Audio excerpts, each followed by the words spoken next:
Bene, direi che possiamo iniziare.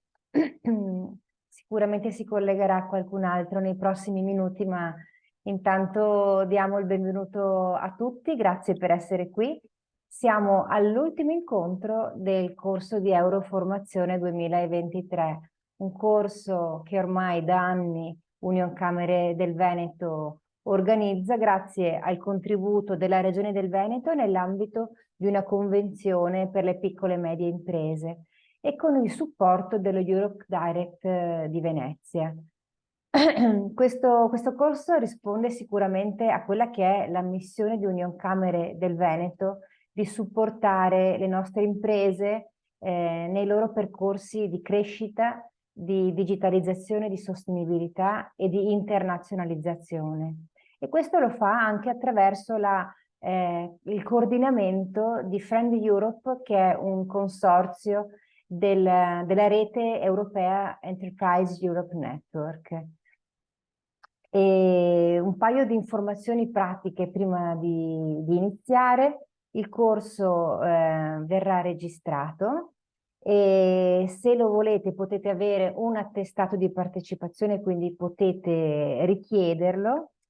E sarà possibile durante l'incontro di oggi porre delle domande alle relatrici che adesso andrò a presentarvi. Potete farlo via chat e sarò io o le relatrici stesse a leggere le domande e a dare una risposta. Credo che possiamo farlo anche durante l'esposizione. Valutate voi, se no comunque ci sarà tra una relatrice e l'altra un momento di pausa e anche un momento dedicato alle domande. Oggi quindi incontriamo la dottoressa Mara Tognon della Regione del Veneto. Lei è responsabile dell'ufficio progetti europei e internazionali, imprese culturali e creative e lavora presso la direzione beni e attività culturali e sport. Spero di averlo detto bene, Mara. E poi incontreremo la dottoressa Valentina Colleselli, è una consulente, un'esperta in europrogettazione che avete già conosciuto la settimana scorsa. Dunque, la dottoressa Mara Tognon presenterà un caso studio relativo proprio alle imprese culturali e creative, mentre con la dottoressa Valentina Colleselli andremo a parlare di cultura e turismo. Quindi chiudiamo questo percorso che abbiamo fatto insieme, l'abbiamo iniziato a settembre e credo proprio che oggi chiudiamo in bellezza. Quindi lascio la parola alla dottoressa Mara Tognon e buon lavoro a tutti. Grazie mille Eleonora, buongiorno a tutti e grazie della presentazione. Come ha detto correttamente la dottoressa Martonna, io mi occupo per la direzione Beni Attività Culturali e Sport di tutte quelle attività che riguardano le progettualità europee e internazionali in ambito culturale, quindi sia della fase con il ruolo di partner in progetti internazionali che con il ruolo di policy maker nella definizione di politiche e di strategie legate alla cultura a livello soprattutto europeo.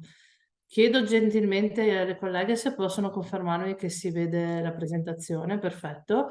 Allora, la tematica che andremo ad affrontare oggi con la dottoressa Colleselli è cultura, turismo e social sustainability. In particolare, non mi girano le slide però, eccolo qua, in particolare io mi occuperò del tema cultura, facendovi una brevissima premessa di contestualizzazione. Prometto che sarò il meno normativa possibile e cercheremo anche magari di stimolare un po' la vostra partecipazione e anche la condivisione di cosa ne pensate e quali sono le vostre osservazioni caso per caso. Quindi vi darò un attimo un inquadramento di cosa si intende per politiche regionali della cultura, cosa si muove, però poi il mio focus, visto il contesto, sarà legato alle politiche regionali a supporto delle imprese culturali e creative del Veneto. Faremo un approfondimento, seppur breve, su cos'è l'impatto culturale di un intervento, che è sostanzialmente collegato al punto precedente, e per chiudere in modo un po' più leggero, vi propongo un gioco su cultura che non è solo cultura, chiedendo la vostra collaborazione e partecipazione attiva per il tramite della chat. Allora, Le piccole premesse sarò breve, perché la regione fa cultura. La regione si occupa del tema, della materia della cultura, perché essa è ricompresa tra le materie di legislazione concorrente, così come definito dalla Costituzione della Repubblica Italiana, che tra le varie materie concorrenti cita per l'appunto la valorizzazione dei beni culturali e ambientali e la promozione e l'organizzazione di attività culturali. Dice solo poche parole che in realtà sono ricche di contenuto, come andremo a vedere nella prossima slide. A livello regionale, anche l'atto, diciamo, statutario regionale, la legge regionale statutaria, riconosce il ruolo della regione nella cultura. All'articolo 8, parla anch'essa di patrimonio culturale e immateriale e del suo valore sotto vari profili. Diciamo che lo statuto, tra l'altro, è molto sintetico, con le leggi regionali si andrà a riconoscere un valore molto più ampio rispetto al mero valore del patrimonio storico, artistico, culturale e linguistico e dell'identità, ma si andrà anche a tutte le connessioni che ha la cultura con altri contesti e altri settori. Allora, nel corso degli anni, da quando è nata la regione, sono state molteplici le normative che hanno riguardato subsettori culturali, vuoi il patrimonio tangibile, vuoi quello intangibile, vuoi l'audiovisivo, le arti performative. Si era creato a livello regionale si era creato un po' di confusione. E ci è voluto un po' di tempo perché ci è voluto qualche anno per fare una razionalizzazione e nel 2019 finalmente si è giunti a una legge regionale unica che norma i principali interventi della regione in ambito culturale. Unica era nel 2019, nel frattempo comunque le cose si muovono, non siamo in un sistema statico fisso, quindi sono intervenute delle altre normative ad integrazione, però sempre con richiamo a questa legge regionale.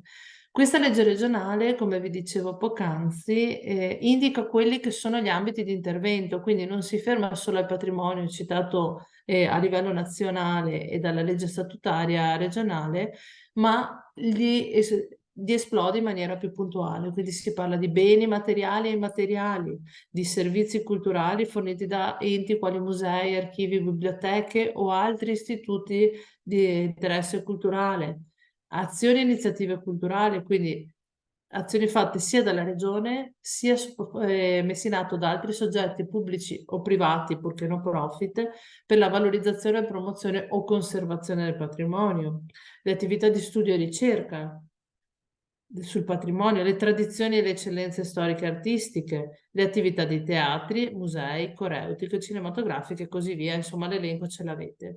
Quindi esplode tutte quelle che sono le tematiche che poi articolo per articolo andrà a declinare. Cosa innova? In che modo innova questa legge regionale? Innanzitutto, per la prima volta, come vi ho detto in apertura, un testo unico.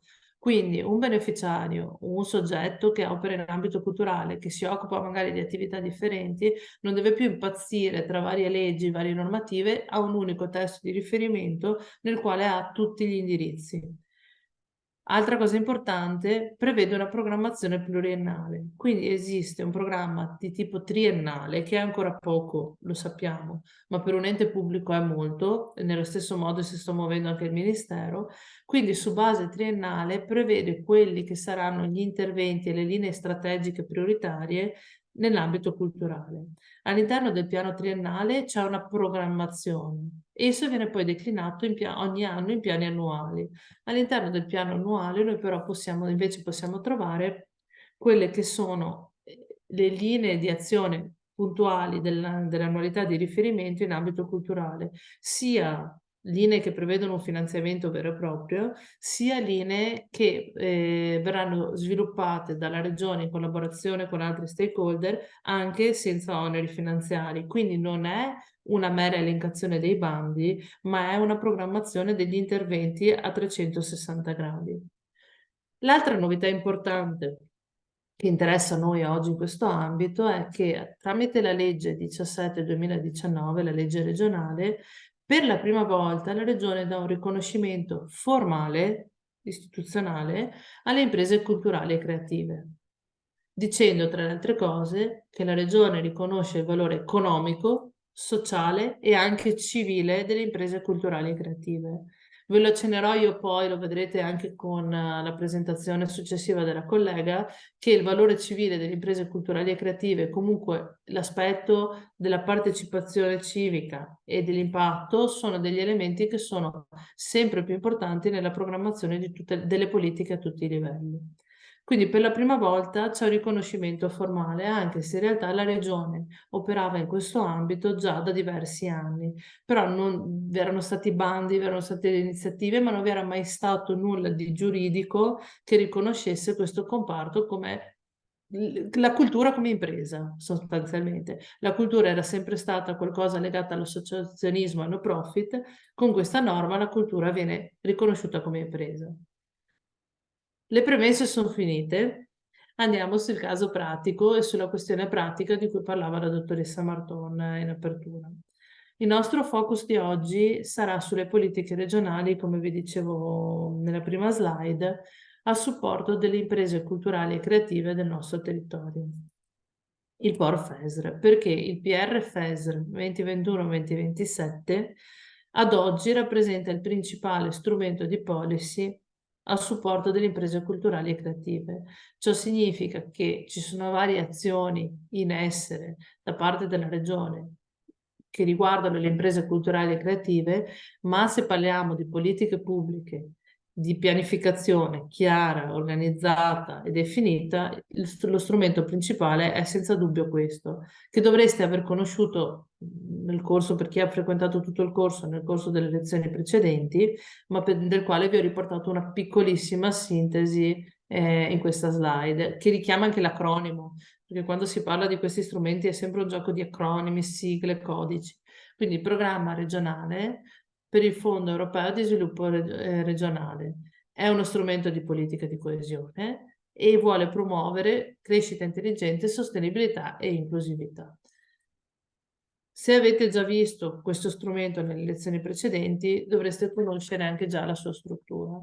Si tratta di un programma regionale che gestisce, finanziato da fondi pubblici di origine comunitaria, statale e regionale, che ha un valore complessivo di oltre 1 miliardo di euro, che ragiona su una programmazione di tipo settennale. Quindi va molto oltre quelli che sono i livelli di programmazione che ad oggi, come vi dicevo prima, la Regione riesce ad affrontare. Quindi va su 7 anni di attività, prevede una strategia a medio-lungo termine. Il PR FESR per la programmazione in corso, nel rispetto dei regolamenti comunitari, si concentra su 5 priorità. Un Veneto più competitivo, un Veneto più resiliente, un Veneto più sociale, più vicino ai cittadini e più connesso. Li ho letti un po' in disordine, però sono i 5 obiettivi prioritari. Dove si collocano le imprese culturali e creative?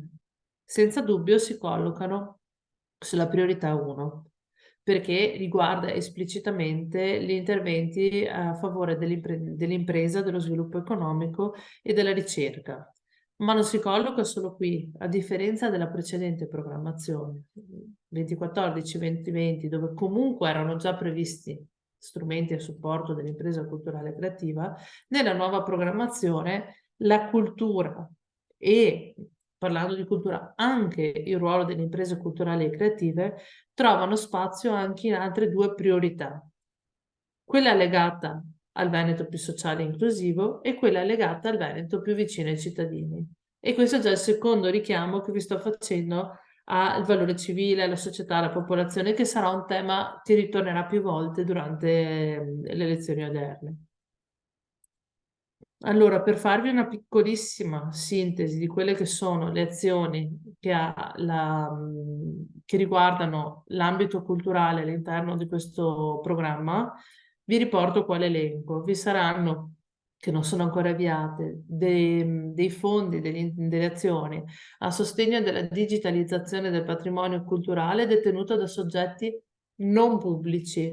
Perché specifico non pubblici? Perché nella programmazione di questo documento si è stati molto molto attenti a non fare sovrapposizioni di fondi con quella che era la grande quantità di finanziamenti in arrivo o già arrivata da parte del PNRR. Il PNRR ha già previsto e sono in corso, cioè sono già chiusi, sono in corso di realizzazione una elevata quota di finanziamenti a supporto della digitalizzazione del patrimonio detenuto da soggetti pubblici.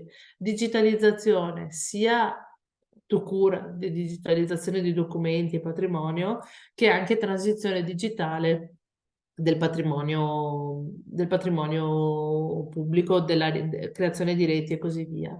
Con gli interventi del POR che non verranno attivati prima di un paio d'anni, vi do delle anticipazioni on spot, ma la programmazione è sempre in aggiornamento, si intende contribuire alla digitalizzazione del patrimonio detenuto da soggetti non pubblici. Si sta valutando se solo imprese o ampliare questo tipo di finanziamento anche a soggetti privati ma diversi da imprese. Nel caso specifico in Veneto sappiamo tutti che, ma in Veneto, in Italia in generale, che fondazioni e istituti ecclesiastici detengono una ricchezza culturale inestimabile. Quindi si sta lavorando con l'autorità di gestione del programma per identificare le modalità con cui gestire questo contributo. Poi abbiamo il pacchetto di cosiddetti 1-3-11, ABC. Sempre nella priorità 1 sono dei pacchetti di investimenti che vanno a beneficio, il primo del consolidamento e lo sviluppo delle imprese culturali e creative del Veneto. C'è già stato un bando e sarà oggetto del nostro lavoro di oggi. La nascita di nuove imprese culturali e creative, che sarà il prossimo bando in apertura nel primo semestre 2024, sì, quindi al quale stiamo lavorando in questo momento.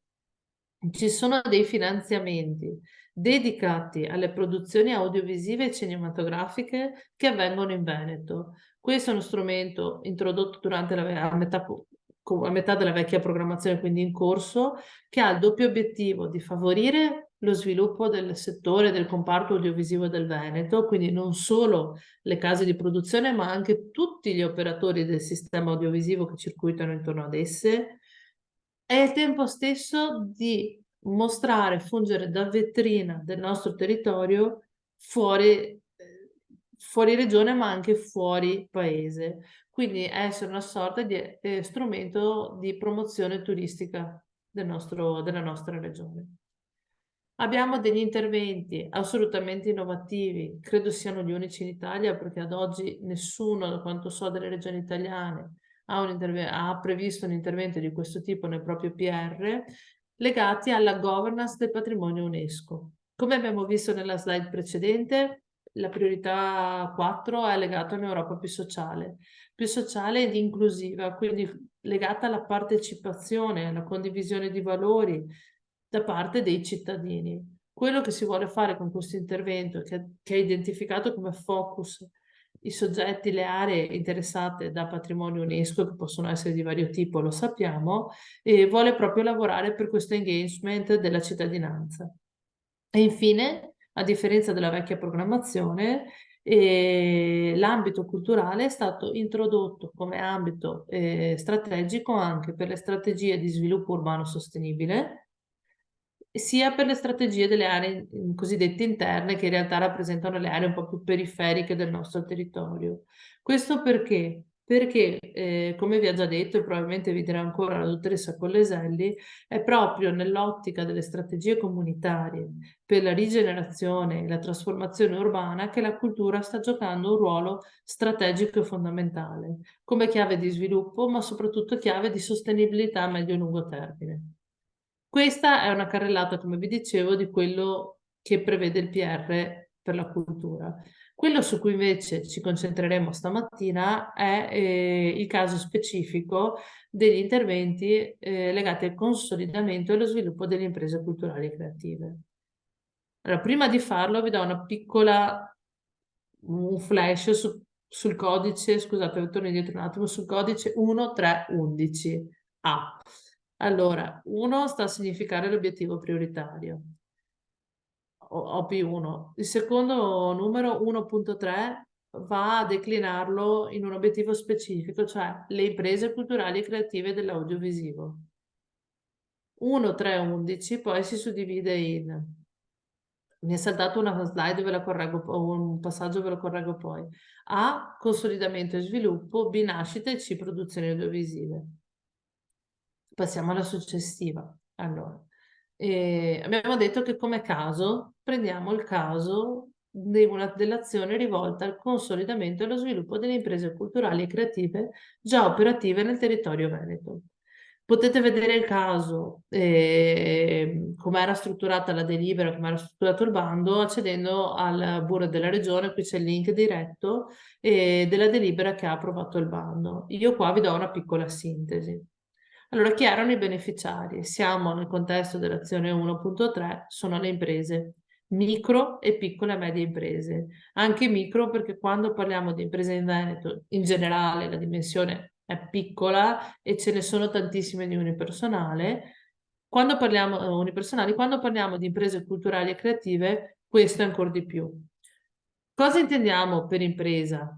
Un concetto che non vi ho esplicitato qua, ma nelle slide, ma che vorrei sottolineare almeno a voce. Quando si parla di impresa, ai sensi del POR viene mutuata la definizione comunitaria, quindi non quella civilistica che prevede un'impresa strutturata secondo una registrazione dei dati, insomma, lo sapete meglio di me, bensì la Commissione europea, prima con una decisione della Commissione di parecchi anni fa, poi all'interno di un regolamento, in particolare del regolamento di esenzione degli aiuti di Stato, il 651-2014, definisce impresa qualsiasi soggetto che svolge, ve la semplifico, un'attività di tipo economico, ricomprendendo tra le imprese anche associazioni, fondazioni o altri istituti simili, purché ovviamente sia dimostrabile l'attività economica finanziaria svolta da esse. Quindi, pur avendo forma no profit, che nel corso del tempo si sono trasformate nelle attività ed esercitano in toto o in parte un'attività di tipo profit. Ovviamente ci sono dei requisiti da rispettare, bisogna per i soggetti che non sono imprese to cure, quindi non sono iscritte al registro ordinario della Camera di Commercio, si richiede una verifica attraverso la registrazione al repertorio REA. Devono essere ovviamente soggetti che operano nel settore culturale e creativo, perché ricordiamoci che prevedere nel PR un'azione dedicata alle imprese culturali e creative vuol dire nella sostanza io do dei finanziamenti alle imprese, a tutte le imprese del Veneto, però riconosco una peculiarità e un ruolo importante a quelle del settore culturale e creativo e quindi riservo un plafond di fondi esclusivamente per le imprese che operano in questo settore. Quindi vado ad abbattere la concorrenza da un lato e a garantire che questo settore venga a beneficiare di queste risorse.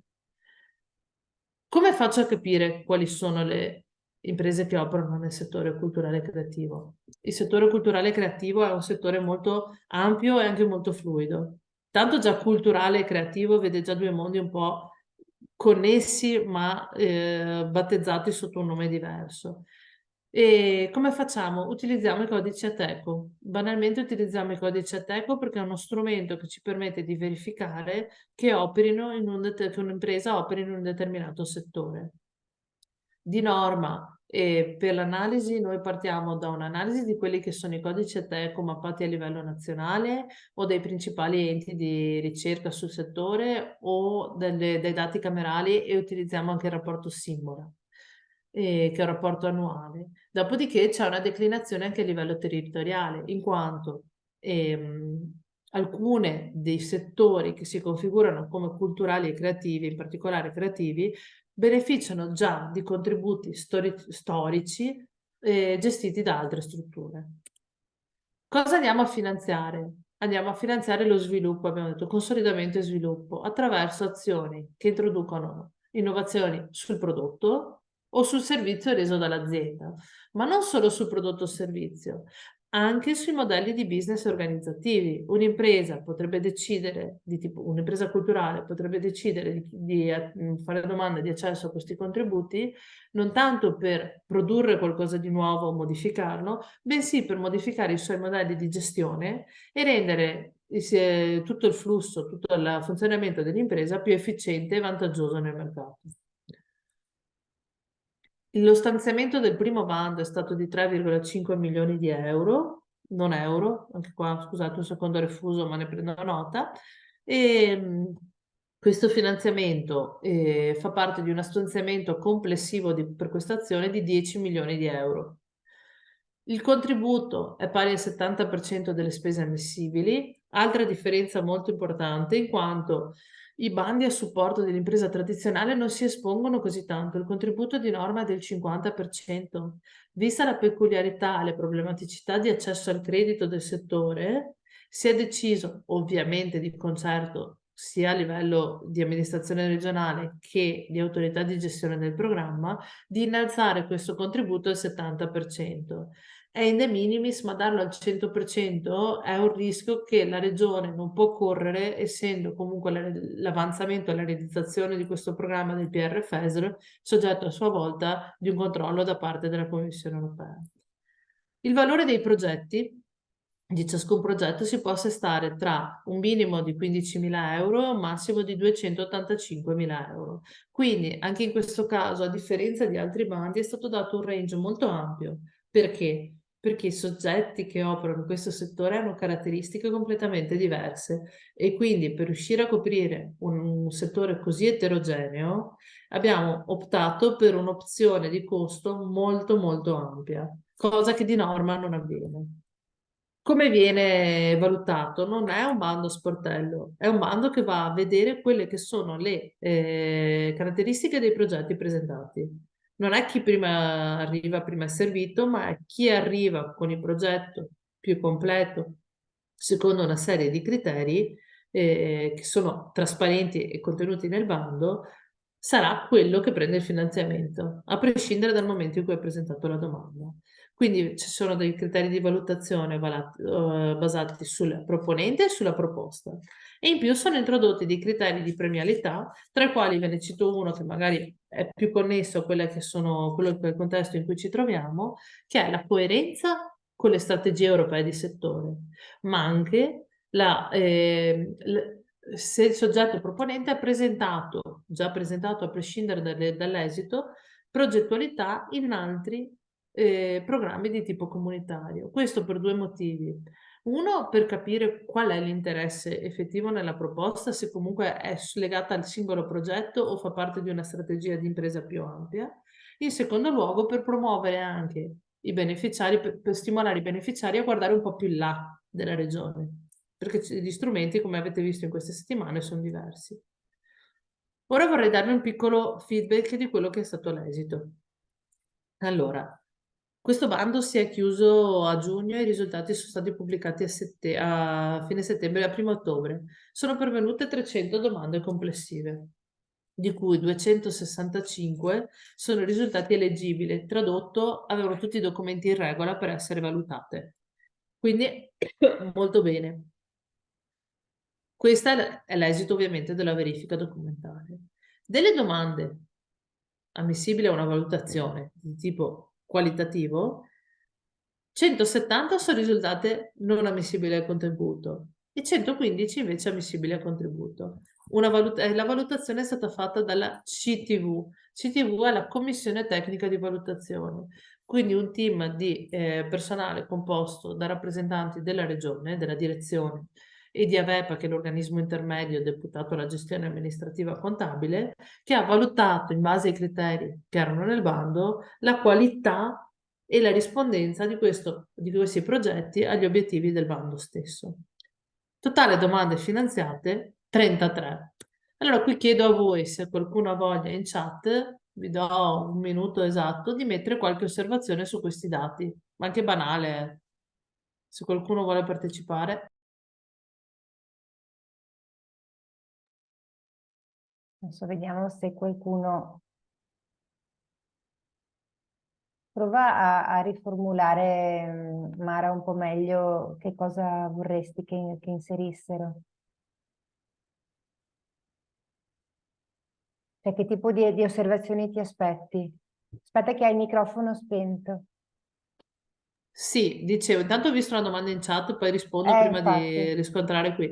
Allora, questi sono i dati, cioè i risultati di quello che ha prodotto, proprio non vi ho fatto l'analisi complessiva, o meglio ce l'ho, ma non ve l'ho fatta vedere per settore, per provincia, quale percentuale a livello finanziario, quanto hanno richiesto. Io mi sto proprio chiedendo, se vedendo questi risultati su 300 domande, sì, solo 170 erano ammissibili scusate, su 300 domande solo 115 erano ammissibili al contributo, sì, quindi e meno della poi ne hanno metà. finanziate 33, E di ok, queste vedo già che qualcuno scrive. esatto. Intanto, finché scrivono, rispondo alla domanda. Posso un attimo, Eleonora? La Certo, riprendo un certo, attimo. certo.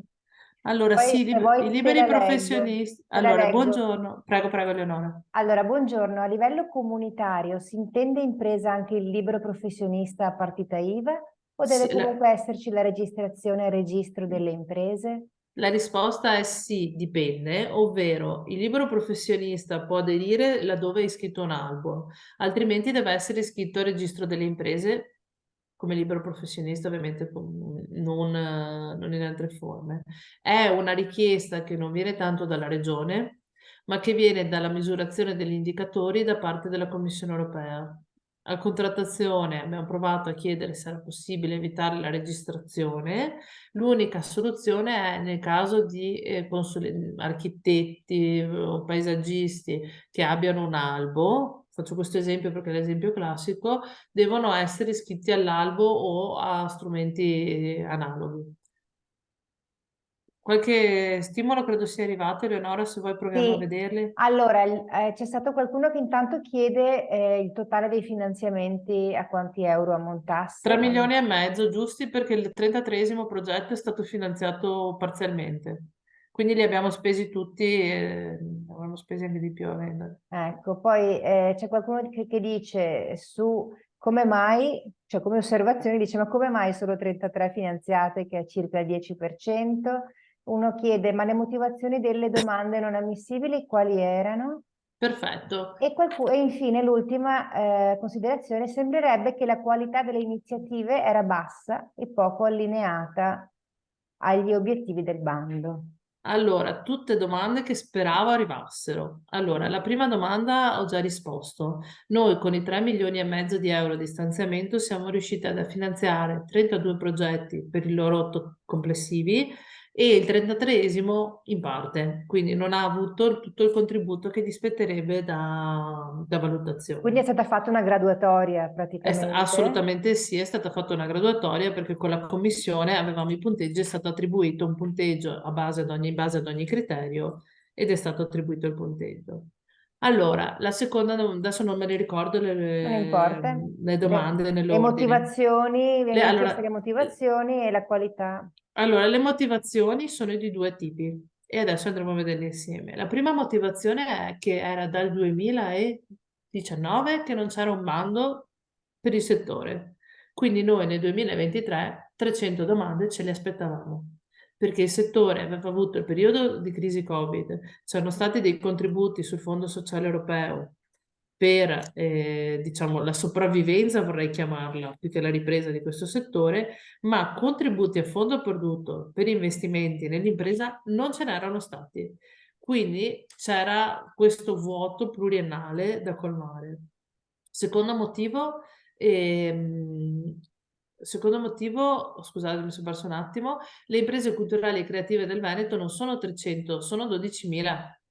Quindi a fronte di un numero di imprese così alte, è chiaro che la regione non si aspetti che tutti siano lì ad aspettarla, che esca con un bando, ma operano anche da sole, non tutti neanche sono interessati a farsi la fatica di applicare ad un bando che, credetemi, non so se in precedenti lezioni vi è stato mostrato il bando, ma dopo 10 pagine ti passa la voglia di fare domanda, lo diciamo noi, quindi capiamo benissimo le vostre difficoltà. Il terzo motivo è stato forse che abbiamo sbagliato un po' noi col bando e siamo stati troppo generici. Poi c'erano altre domande, Eleonora, se no vado avanti a Allora, mostrare. qualcuno scrive, attori differenti hanno portato alle domande finanziate. Questo non Sì, lo posso. certo, allora in graduatoria poi i 33, ho capito la domanda, E puoi spiegarmela? sì, le 33 domande finanziate, diciamo, le prime domande in graduatoria non erano da soggetti analoghi, bensì erano una buona Ah, ok, fotografia di quello che è il settore culturale e creativo. Quindi ok. c'era dal museo all'impresa che opera in campo musicale, dalla fondazione a quella che magari fa produzioni audiovisive. Quindi c'erano molti soggetti diversi come forma e diversi come subattività. Quindi Ok. questa credo sia la risposta che E si sempre aspettava. questa persona scrive la scarsa comprensione dell'obiettivo, contenuti poco aggiornati, Ok, più passato che futuro. esatto. Allora io posso dire, io le condivido le risposte e vado un attimo avanti alla slide successiva se sto coso mi Sì, l'ultimo parte. l'ultimo che è Ah, arrivato vai. adesso, forse i finanziamenti non erano sufficienti per accettare più domande ed erogare il contributo? Benissimo. Allora io non speravo in tutte queste risposte, ma mi fanno molto piacere. E siccome non ci speravo, adesso vi faccio vedere la slide successiva, perché per ogni dato ho fatto dei commenti, in positivo e in negativo. 300 domande ricevute, elevato interesse nel bando, e vi ho spiegato perché. Negativo, le risorse probabilmente erano insufficienti. Il bando forse era troppo generico, quello che hanno detto in questi commenti, mi sembra. Quindi condividiamo questo aspetto. Cosa faccio io, Regione? Mi faccio delle domande. Me ne faccio sia perché ne ho ricevute 300, che potrebbe essere che siano tutte e 300 le domande pertinenti, a prescindere dalla valutazione qualitativa di come uno poi mi ha scritto il progetto, perché potrebbe avere un buon progetto ma scritto male, e io quello che che vedo scritto devo valutare, ma potrebbe anche essere, o potrebbe anche essere che è un progetto non solo scritto male, ma un progetto che non è coerente con l'obiettivo. Quindi l'osservazione che l'obiettivo era poco chiaro mi va benissimo e ne sono d'accordo. Però su 300 domande, io prima vi ho detto, cioè ragazzi, anche a me dopo 10 pagine sto mando mi viene la nausea. Però 285 erano eleggibili, quindi le indicazioni tecniche, per quanto corpose, probabilmente erano chiare. Domande non ammissibili al contributo, doppio meno. Gli obiettivi del bando, come abbiamo detto, non erano sufficientemente chiari, perché se io nel momento della valutazione non riesco ad dare una sufficienza dei progetti, non vuol dire che per forza che questi progetti non sanno scrivermi, questi soggetti non sanno scrivere il progetto. Sono io forse che sono stata poco chiara? Quella marasma di 60 pagine di bando. Potevo essere più chiara, magari ripetere più volte lo stesso concetto e renderlo chiaro? In più ho fatto anche poca formazione, ve lo dico. Siamo stati poco chiari perché siamo usciti prima del previsto e abbiamo fatto un unico evento di formazione. Uno, organizzato una settimana prima, quindi sufficiente informazione al territorio, mentre nella precedente programmazione era da 6 mesi che ci lavoravamo col territorio, quindi chi ha fatto domanda l'ha fatta consapevole di tutti gli obiettivi, le tipologie di finanziamento e quant'altro.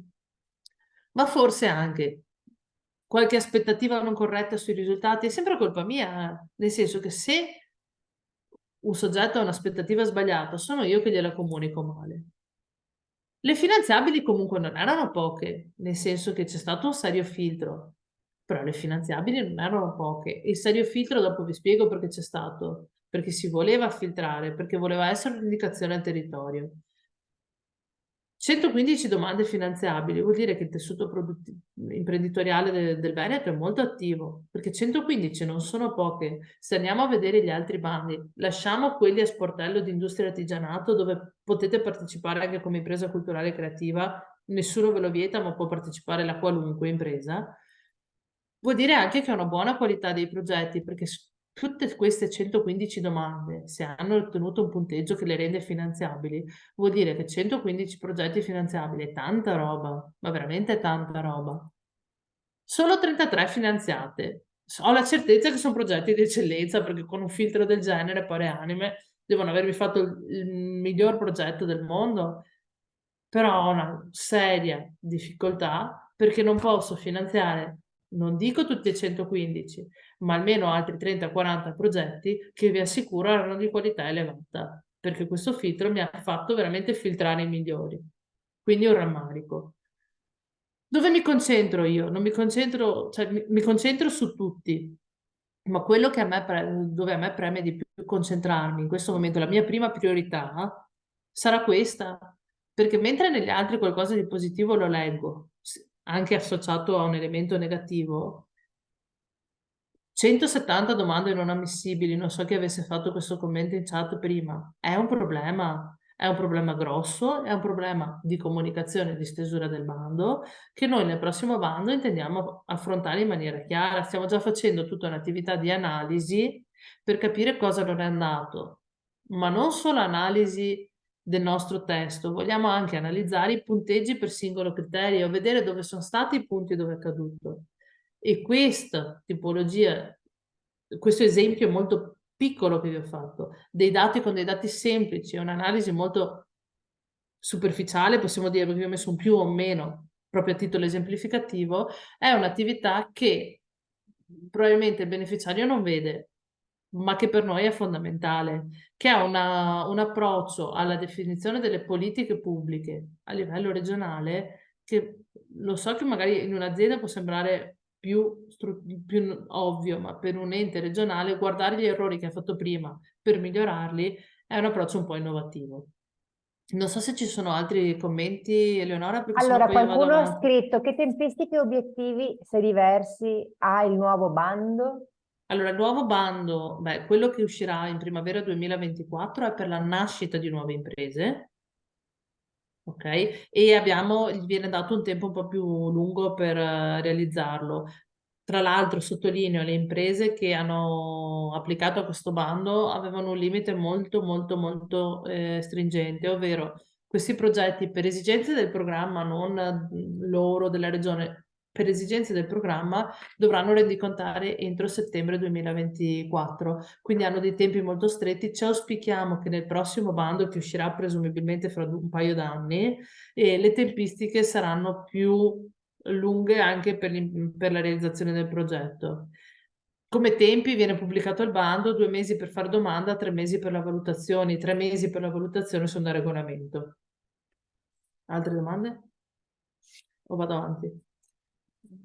Esistono dei bandi che verranno attuati nel periodo novembre 2023, primavera 2024, bando per nuove Primavera 2. imprese, e l'hai appena detto, sì, sì, Esatto. probabilmente l'hanno scritto. Aspetta, si è inserita un'altra domanda, con 60 pagine di bando, i tempi brevi per definire e comunicare è palesemente uno sforzo ciclopico da ambo le parti. Io la prima cosa che ho detto prima che voi Sì, metteste il commento, non vi dico valutare perché voi vedete sì, ma infatti 285 domande eleggibili, siccome allora, vanno mh, lette a tutte, livello bene. regionale, cioè noi abbiamo, adesso non so, ognuno poi ha il suo, ci teniamo al territorio, quindi non sono state lette in maniera superficiale, sono state viste, riviste, straviste e vi assicuro che analizzare in una commissione a fine giugno, luglio e agosto dei progetti è stato un lavoro che ci ha prodotto via molto tempo, quindi anche noi nella definizione è tutto interesse anche da di qua semplificarlo. Dopodiché le 60 pagine di bando,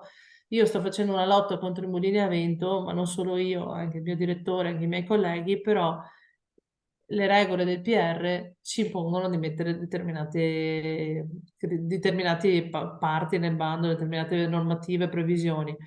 Purtroppo stiamo cercando di semplificare sempre più, ma non possiamo ometterle. E ripeto, a 10 pagine io mi stufo, non a 60. Quindi Certo.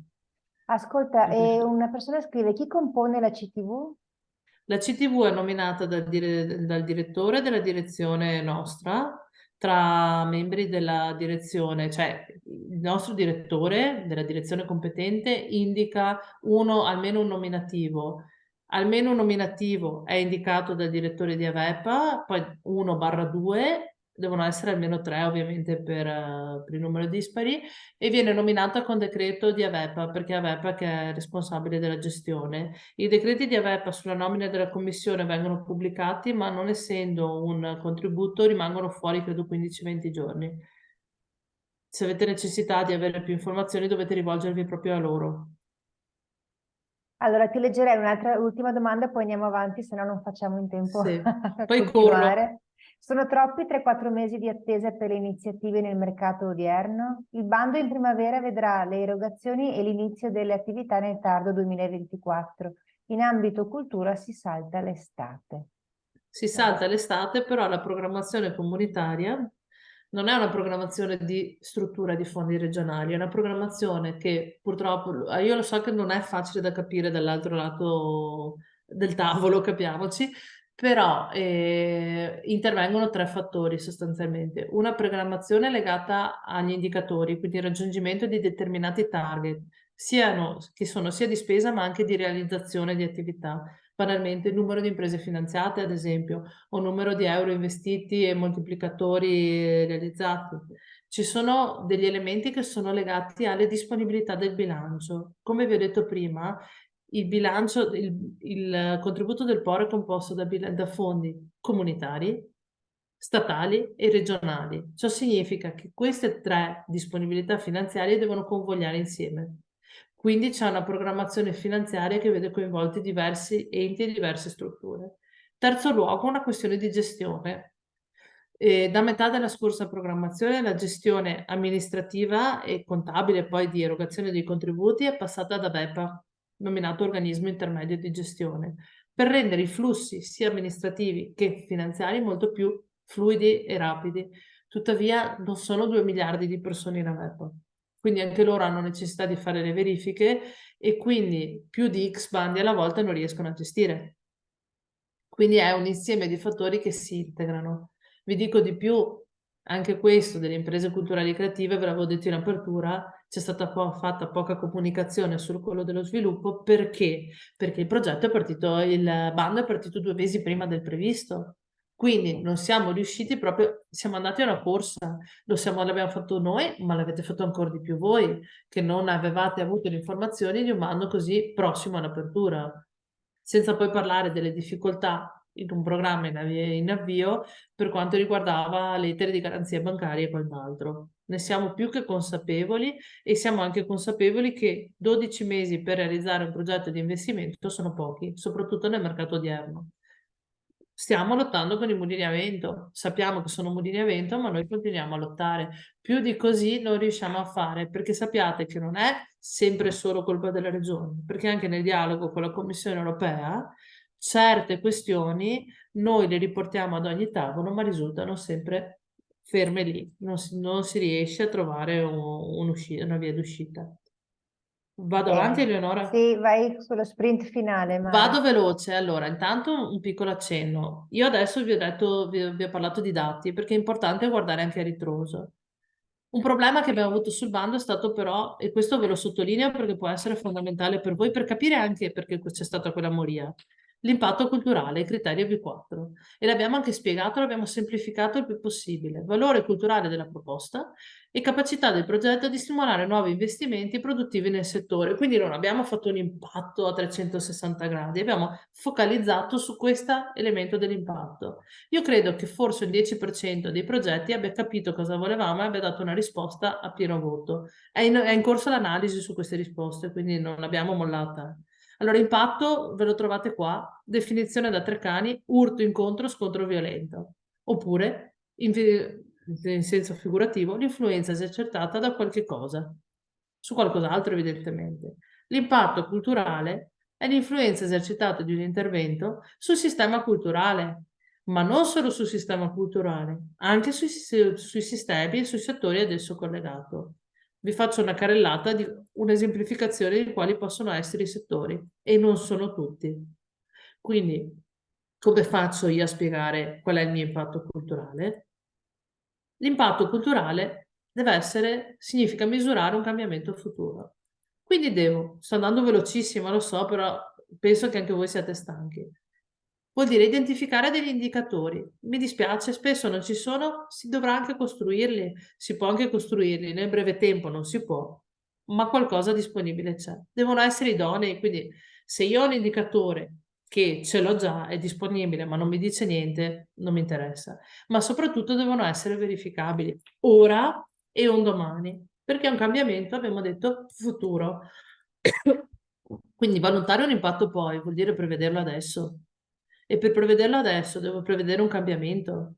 Come faccio io a prevedere il cambiamento se non conosco il mercato, il settore, il contesto politico, amministrativo, territoriale, economico, sociale in cui mi sto muovendo? Quindi tante volte perché solo il 10% ha preso appieno quel criterio? Perché non ha prestato attenzione al significato di quel criterio. che era intrinseco in altri criteri presenti nel bando. Quindi leggetelo nell'insieme. Se ci sono dubbi, guarda che non ho capito cosa vuoi il B4, scrivete, chiamate e chiaritelo prima. Qua vado via dritta che vi ho messo questa cosa sull'impatto e perché valutare?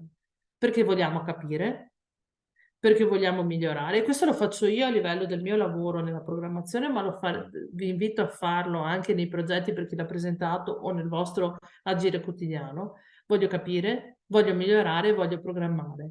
Nel mio lavoro, capire, migliorare e programmare significa fare policy making e quindi migliorare le mie politiche. Io non credo che il bando sia sbagliato, quello di prima, perché produce, come abbiamo visto, dei risultati di eccellenza. Vorrei però produrne di più, visto che ho la dimostrazione che ce ne sono di più. Come posso fare per far fare meno fatica a voi in primis? Perché se voi mi presentate 300 domande e io ne finanzio 33, vuol dire che 270 poveretti hanno fatto il lavoro per niente ed è uno spreco di tempo e risorse. Vuol dire che anch'io mi sono fatto un mazzo tanto per tutta la fase di valutazione. Quindi non è cioè non è una cosa frontale, è una cosa nell'interesse di tutti e nell'interesse del territorio perché è uno spreco di risorse. Adesso io, se Eleonora mi dai l'ok, se non ci sono domande, farei un piccolo giochetto proprio per mollarvi un po', che vi abbiamo dato un po' di concetti, vi ho fatto già partecipare a un'attività un po' particolare. Posso? Certo che puoi. Non ho domande sospese, vado tranquilla. No, no, vai tranquilla. Allora, il titolo è Cultura non è solo cultura. Perché? Perché ormai lo diciamo da anni. E avete un'iniziativa, siate voi un'impresa, un comune, un non profit, io non so chi siano gli utenti di questa giornata. E avete una proposta che riguarda, siete un'impresa culturale, ha una proposta, non siete un'impresa culturale, ma avete una proposta in ambito culturale? Non è detto che il contenitore sia per forza quello della cultura e l'assessorato alla cultura. Parlo di regione ovviamente, ma anche a livello nazionale o a livello di comparto. Adesso io vi ho preparato degli abstract di progetti. Sono un po' progetti europei, un po' progetti locali, c'è un po' di tutto, che riguardano vari temi. Alcuni operano in ambito cultura, cioè sono gestiti da soggetti, insomma, fanno riferimento al mondo cultura. Altri fanno riferimento al mondo impresa, altri fanno riferimento al mondo turismo, altri riferimento al mondo sociale. Allora io lancerei progetto e poi vi darei, non so, 10-15 secondi per scrivere l'ambito. Ve lo leggo io così non perdete tempo e voi mi scrivete impresa, cultura, cioè l'ambito di riferimento, il settore, industria artigianato, che ne so, ambiente e così via. E vediamo come va. Parto. Il progetto intende supportare la cooperazione tra distretti tradizionali e settori creativi per l'innovazione di prodotto e di servizio che tenga conto della social innovation e dei trend tecnologici in atto. 15 secondi, scrivete in chat. Sarà una cosa che riguarda il digitale? Sarà una cosa che riguarda la cultura? Sarà una cosa che riguarda l'industria? Sarà una cosa che riguarda la ricerca? Vediamo se qualcuno prova.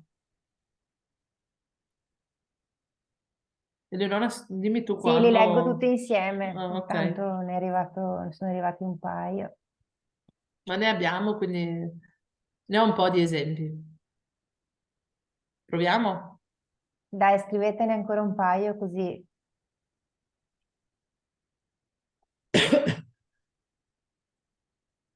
No, li vedo più timidi, ho messo solo un più due. Proviamo con questo, Dai, magari poi proviamo si con questo. sciolgono. Allora ne abbiamo quattro. Allora Beh. abbiamo un artigianato, un impresa e sviluppo digitale, un ricerca prodotti a basso impatto ambientale in agricoltura e l'altro è ambito commercio e turismo. Quindi una varietà. Allora, questo si chiama, oh signora, ho sbagliato, sì, Co-Create, è un progetto europeo finanziato nell'ambito del programma Interreg Med e visto la ricerca e l'innovazione come partner che seguiva questo progetto. Forse uno ci è andato vicino. Sì, sì. Quindi non ha visto l'industria, ha visto ricerca e innovazione. Adesso non sono tutti a partenariato regionale, la maggior parte, ma non tutti. Vado col secondo. Obiettivo generale è individuare le strategie più idonee a favorire il massimo sviluppo del potenziale del settore culturale e creativo, anche in sinergia con altri comparti del mercato, dando vita in 7 diverse regioni europee a idee creative tra artisti e imprenditori che progetteranno nuovi servizi e prodotti, con una logica di innovazione sociale per trasformare il sistema delle relazioni tra cultura e impresa. Via? Dai che vi faccio giocare 5 minuti e poi andiamo in pausa.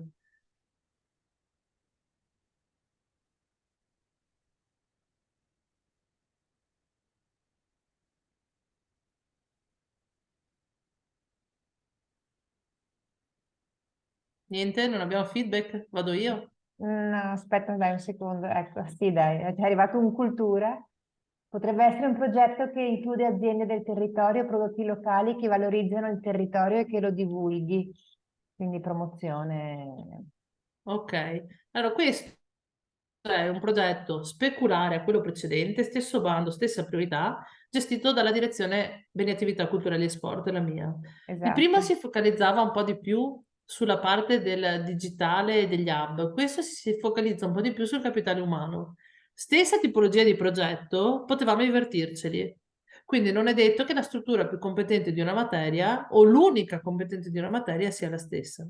Era arrivato anche un altro riscontro sulla creazione di reti e anche Mm. miglioramento, apprendimento lingue straniere per migliorare i collegamenti con altre regioni europee. No, perché comunque quella è non sono attività finanziabili, però buono il tentativo. Sì, Terzo rispondete un esempio, po' il progetto prima. supporta. Vai, vai, vai, scusa. Allora, e basterebbe il settore, quindi formazione, Sì, sì, sì. ricerca. Il progetto supporta lo sviluppo professionale di danzatori e organizzatori di danza, che coinvolgono persone che convivono con il Parkinson e altri disturbi del movimento attraverso la danza. Il progetto amplia le loro abilità e competenze e conoscenze per aumentare la possibilità di diventare elementi significativi della società, contribuendo con i loro approcci innovativi al benessere e alla coesione sociale. Questo qua ha un po' di tutto. Sì. Ops, sei già andata senza aspettare. Mi è sfuggito soffiandomi il naso, chiedo Ah, ecco, scusa. vedi. Comunque era arrivato qualcosa che diceva, un commento che diceva ambito salute, formazione professionale, salute e cultura. Allora, Io avrei questo, detto sociale. ottimo. Vabbè. Anch'io avrei detto sociale. Mm. In realtà è un progetto che è una via di mezzo tra il sociale e l'arte contemporanea. Eh sì, Quindi va a certo, lavorare su quella che è il welfare culturale, non proprio come benessere della società, ma proprio come benessere sanitario, che è un filone che è sempre più in via di implementazione. Quindi il socio-sanitario potrebbe essere un interlocutore corretto. L'ho messo per questo infatti. motivo. Ci avevano anche scritto salute e cultura, formazione sociale, quindi dai, Ottimo. siamo abbastanza allineati. Obiettivo è quello di contribuire a migliorare la resilienza dell'ecosistema delle industrie culturali in Europa e trasformazione verde e digitale attraverso la creazione e lo sviluppo della rete che sostenga le piccole e medie imprese e gli altri attori dell'ecosistema interconnessi alla catena di valore per favorire l'innovazione. Dai, scatenatevi.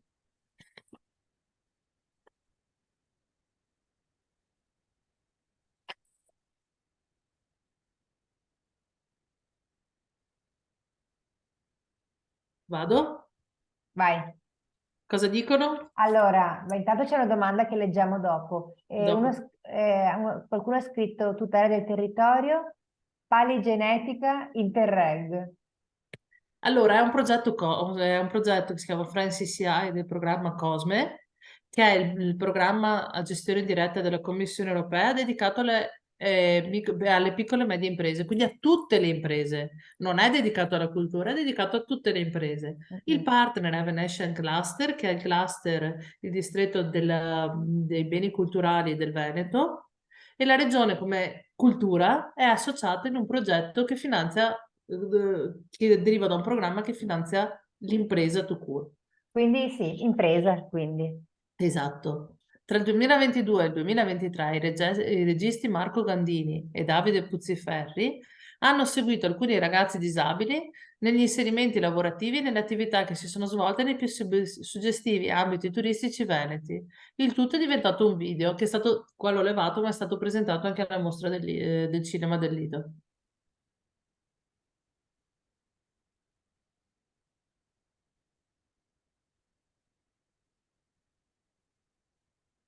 Ne sono arrivati un paio, vediamo se ne Vai. arriva un altro. Ok, direi che possiamo andare avanti. Allora, abbiamo un'Europa creativa, arti visive, formazione sociale, sostegno alla disabilità ed inserimento dei giovani. Hanno vinto i secondi due, ma i primi due traevano in inganno, cioè hanno preso l'inganno, nel senso sono caduti Sì. nella trappola, ma perché poteva essere anche di là? Questo è il concetto che vi voglio passare. Questo è un progetto cofinanziato da Presidenza del Consiglio dei Ministri e Regione, ma implementato dalle ULSS, quindi in ambito sociosanitario. Mi Ok. sa che ce ne sono solo due, ve li faccio gli Vai, vai, ultimi veloci, due. veloci. Collegare i settori creativi e tradizionali al fine di creare un ecosistema dell'innovazione che sia in grado di affrontare i mercati internazionali, la trasformazione digitale utilizzando tecnologie smart a vantaggio della società.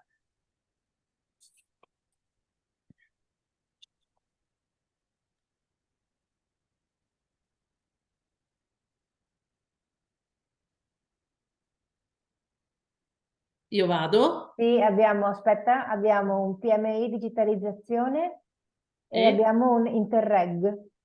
sì, Interreg però cosa? Quale Eh, settore coinvolge? Pace settore, settore, vai Margherita. Quale settore è?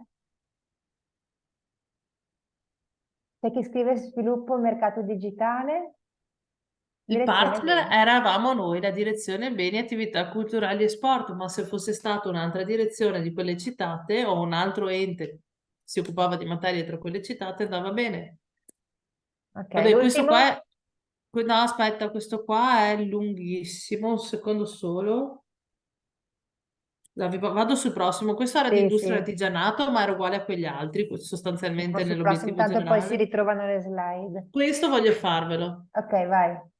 Nuova forma, tratto da un articolo, nuova forma di promozione dell'Umbria e del suo brand, abbinandola alla fiction Don Matteo, serie 9 per la precisione, Mm. serie televisiva di straordinario successo nata in Umbria e che con la regione conferma il suo indiscutibile legame attraverso una campagna proporzionale che farà conoscere in Italia e all'estero il quadro delle eccellenze e delle attrazioni dell'intero territorio.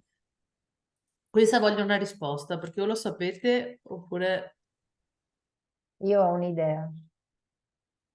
tu leggi i titoli di coda. Abbiamo qualcosa? Aspetta, abbiamo sì, ne abbiamo uno, però aspetto a leggerlo, che non andiamo ad influenzare.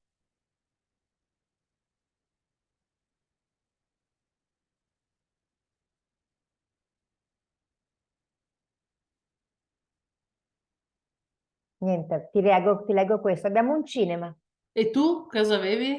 Io avrei detto sociale.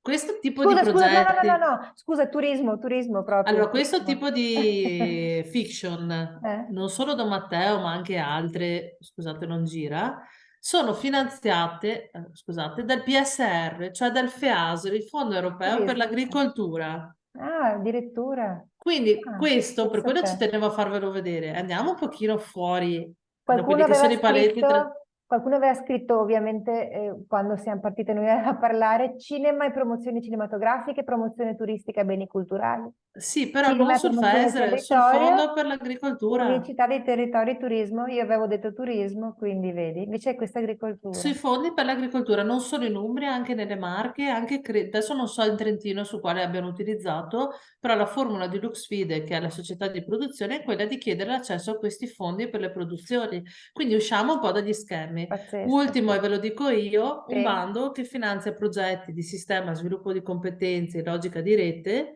per il settore culturale e i suoi stakeholder, è il Fondo Sociale Europeo Plus. Ah, Quindi la vedi. formazione e il lavoro. Non c'è, allora, la cultura per sua caratteristica, chiudo dicendovi così, è trasversale e ha un'estrema facilità di dialogare con tanti settori. Quindi non è detto che un intervento in ambito culturale o di un'impresa culturale creativa trovi risposta in fondi che a bilancio sono sotto la casellina della cultura. Guardate anche da qualche altra parte. Quindi con questo tu hai risposto alla domanda, può spiegare bene se questi sono esempi di progetti finanziati con il bando appena concluso? No, La risposta è no. questi sono progetti realizzati su vari bandi, che possono essere bandi regionali, nazionali, europei, ma sono già conclusi.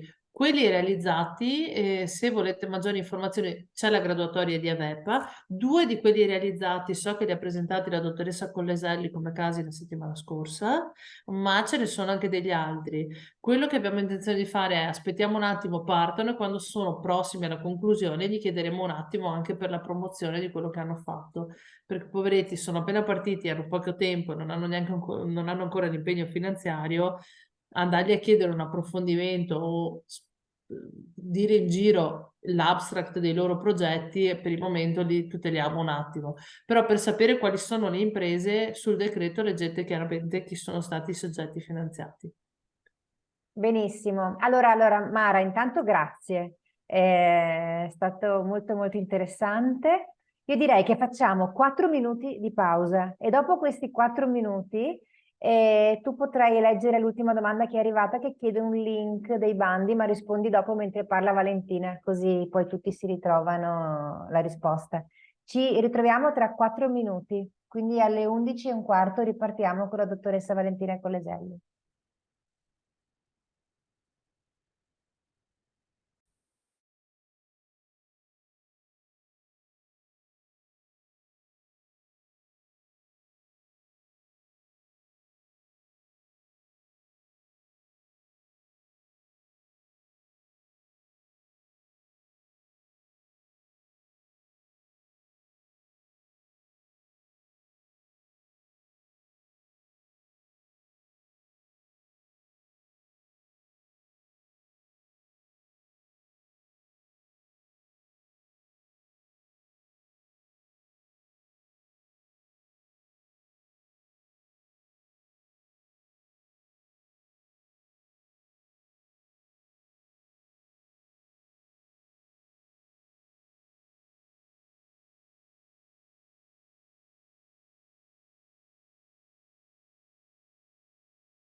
Bene, sono le 11:15, non so se Valentina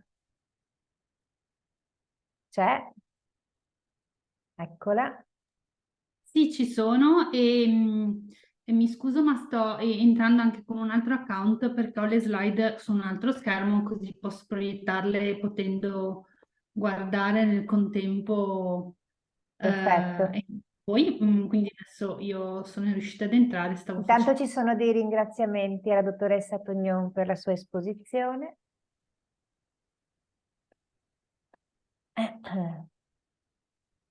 Eccole qua, vediamo le slide, Valentina. Grazie a voi. Perfetto. Allora, riprendo alcuni concetti che sono stati espressi dalla dottoressa Tognon, riportando il ragionamento ad un aspetto forse un po' più teorico, ma vista anche l'utilità della piccola attività interattiva, vediamo se possiamo concludere anche questa seconda ora con un po' di interazione e lasciarci con alcune considerazioni condivise, anche basate magari sulle esperienze di chi sta seguendo questo webinar.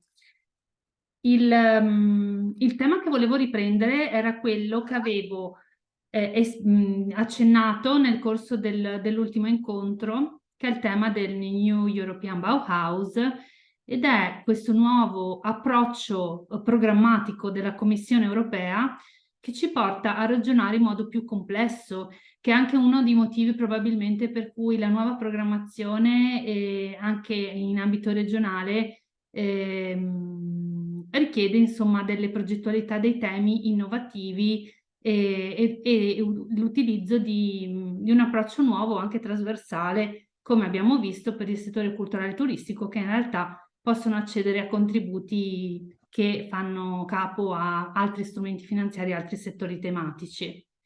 E il New European Bauhaus oggi ve lo ripropongo perché abbiamo deciso di affrontare il tema del turismo e della cultura legato.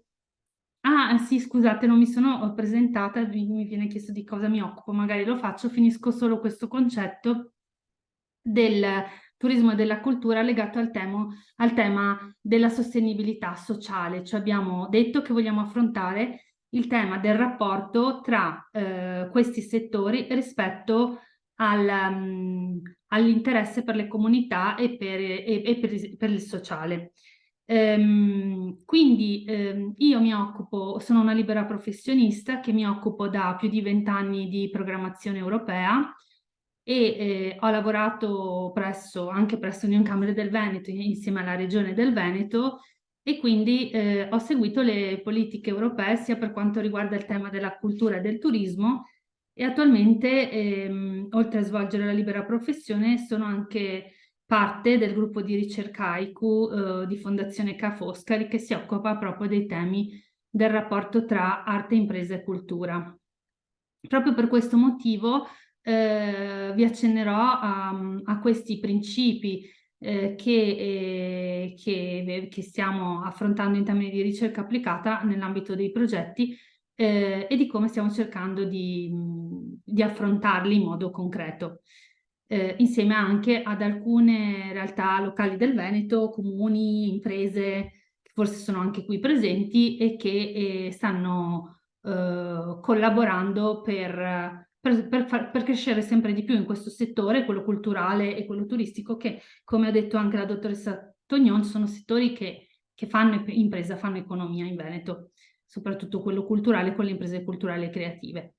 Quindi il New European Bauhaus è una concezione programmatica della Commissione europea che vuole legare il tema della sostenibilità ambientale, che è rappresentata dal Green Deal, di cui abbiamo già parlato, ad altri due concetti più generici, se vogliamo, astratti, ma in realtà che hanno un valore molto concreto, che sono quello dell'inclusione, il together, e quello della bellezza, il beautiful.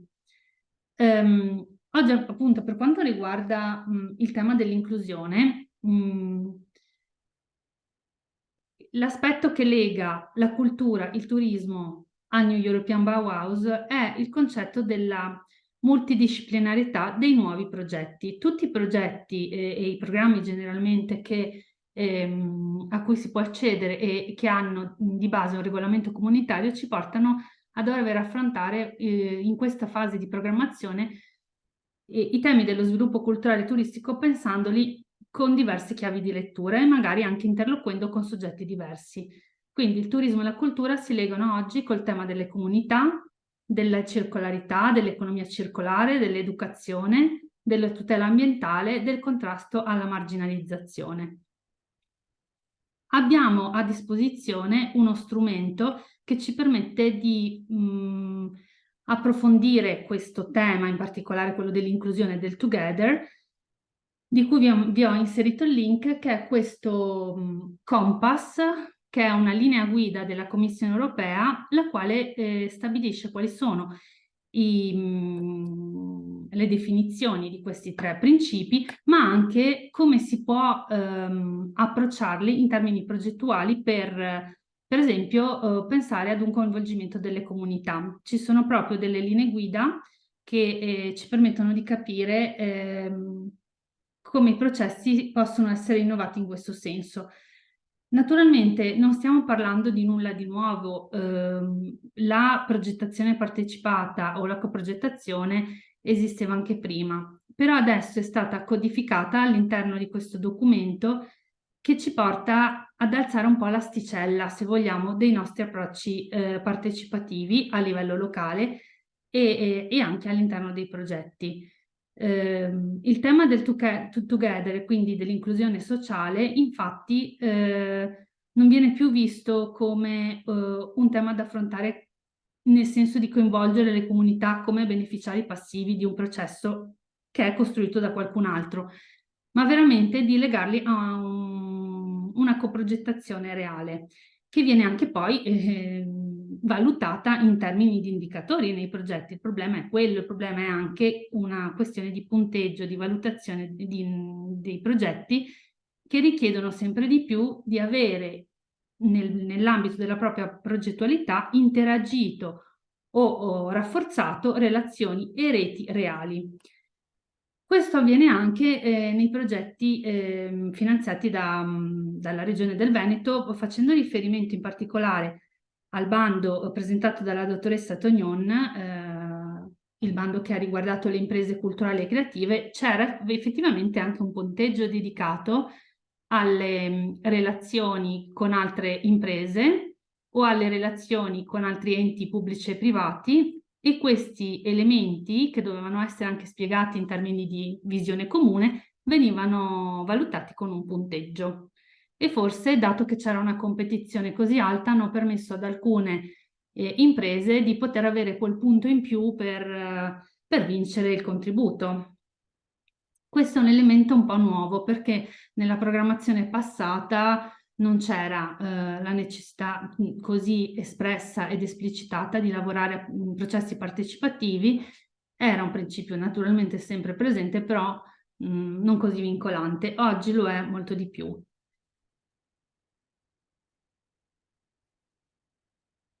Quindi all'interno di questo strumento Compass potete trovare alcuni elementi di valutazione che si basano su livelli di coinvolgimento diversi di interlocutori chiave per la realizzazione dei vostri progetti, e potete usarlo anche come strumento di autovalutazione.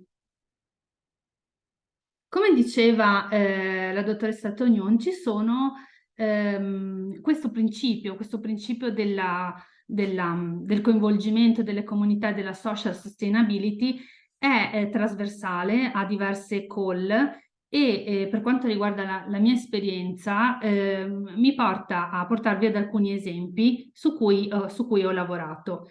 Un primo esempio, quindi partendo dall'aspetto comunitario per poi scendere sempre di più all'aspetto anche locale, è il bando che è stato pubblicato da parte del AT Culture and Creativity, che è un'agenzia della Commissione europea, e che quindi faceva capo ad un programma legato alla cultura e alla creatività, ma che aveva come obiettivo il tema dell'inclusione sociale. Quindi ad esempio nell'ambito di questo progetto abbiamo lavorato ad una progettualità che aveva come obiettivo quello di favorire la capacità degli artisti e dei creativi di generare inclusione per le categorie marginalizzate, favorendo in questo caso avevamo lavorato sulla città di Venezia come destinazione turistica affetta da overtourism, una visione più autentica di Venezia e quindi della destinazione turistica. Abbiamo unito quindi in questo caso creatività, turismo e il tema dell'inclusione in un unico progetto, perché era quello che chiedeva il bando, e cercando di trovare degli approcci innovativi per far emergere il tema dell'autenticità dei luoghi. Quindi il tema del turismo è assolutamente in questo senso fortemente collegato al tema culturale, e sempre di più le imprese culturali e creative lavorano col settore turistico per creare un'offerta sempre più sostenibile e più vicina alle comunità. In questa direzione vanno anche alcuni programmi regionali, quindi vi volevo citare 2 strumenti finanziari che hanno favorito la crescita di ecosistemi culturali in Veneto, che vanno anche verso la crescita di un'offerta più sostenibile del territorio dal punto di vista dell'attrazione turistica. Quindi per la Regione del Veneto, attraverso il programma regionale FSE, quindi il Fondo Sociale Europeo, ha finanziato un'iniziativa molto importante, un bando, Cultura in Rete, che ha permesso la creazione di ecosistemi culturali territoriali. Erano bandi dedicati quindi alla formazione, all'accompagnamento e alla crescita delle competenze per le imprese del settore culturale e creativo, che prevedevano una base economica per le attività appunto di formazione e crescita delle competenze, e una parte invece per l'acquisto di beni e attrezzature a favore delle imprese. I beneficiari erano enti accreditati per la formazione, come in tutti i progetti finanziati dal Fondo Sociale Europeo, insieme ad un partenariato di altri partner pubblici e privati che vedevano la partecipazione di università, associazioni di categoria e appunto imprese. Tra gli obiettivi di questo bando, che ha finanziato diverse progettualità in Veneto e che sono state finanziate su base provinciale, c'erano, oltre alla ripartenza delle imprese operanti nel settore culturale, creativo e artistico dello spettacolo, anche quello di favorire l'allargamento e diversificazione del pubblico, ma soprattutto, come vedete, il terzo obiettivo era proprio quello di favorire l'integrazione e l'inclusione della cittadinanza attiva nell'ambito dell'accesso alla cultura e dello spettacolo dal vivo, in particolare nelle aree marginali. Quindi in questo caso produzione culturale, spettacolo dal vivo come leva di inclusione, sul tema dell'inclusione per le comunità locali. Torna il tema quindi diciamo, il contrasto alla marginalizzazione ed il ruolo della cultura come strumento che favorisce processi virtuosi in termini di coinvolgimento delle comunità. Quindi sia il primo progetto che vi ho accennato, che di carattere comunitario, che l'iniziativa regionale Cultura in Rete, avevano proprio l'obiettivo di stimolare il settore creativo ad operare in un contesto territoriale dove potessero generare un beneficio di carattere sociale. Vi accenno poi anche al bando, invece passando al turismo, al bando regionale su cui ho lavorato quest'estate, perché io mi occupo molto di reti di imprese turistiche. Da molti anni lavoro assieme a delle reti di imprese che partecipano ai bandi promossi dalla Regione Veneto in ambito turistico per favorire l'aggregazione e la crescita di club di prodotto, che sono stati finanziati nella scorsa programmazione dal POR FESR 2014-2020 e sono degli strumenti finanziari ancora presenti nella nuova programmazione PR FESR 2021-2027. Il bando, l'azione 1-3-10 subazione A, È stata pubblicata quindi nel corso di questa primavera, con una scadenza quest'estate, nel mese di settembre, è scaduto con la proroga, e diciamo, è uno strumento che permette alle imprese del Veneto di collaborare sempre in un'ottica ecosistemica, come abbiamo visto prima per la cultura in rete, per generare un valore aggiunto a livello di offerta territoriale. In questo bando, però, ad esempio, è stato inserito un criterio premiante per il coinvolgimento delle imprese culturali e creative.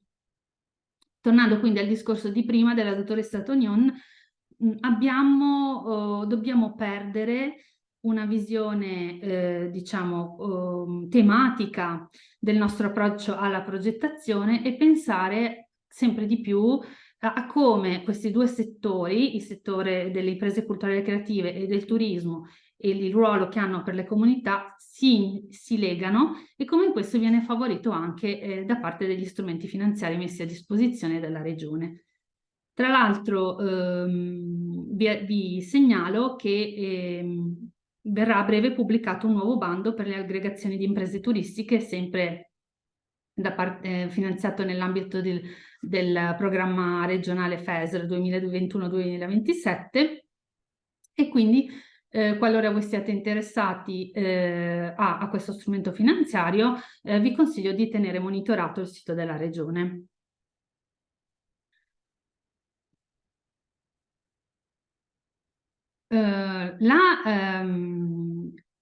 Diciamo, dinamica che si sta creando in termini di programmazione e di progettazione è supportata ovviamente da una politica regionale di cui vi volevo solo accennare, che lega sempre questi concetti. I documenti programmatici regionali che vi consiglio quindi di monitorare sono la Strategia regionale per lo sviluppo sostenibile, che appunto è un documento programmatico che lega il tema della sostenibilità e del raggiungimento dei macro obiettivi, diciamo, di sostenibilità promossi dalle Nazioni Unite ad un programma regionale. In particolare all'interno del programma regionale e delle priorità espresse accenno alla presenza del tema della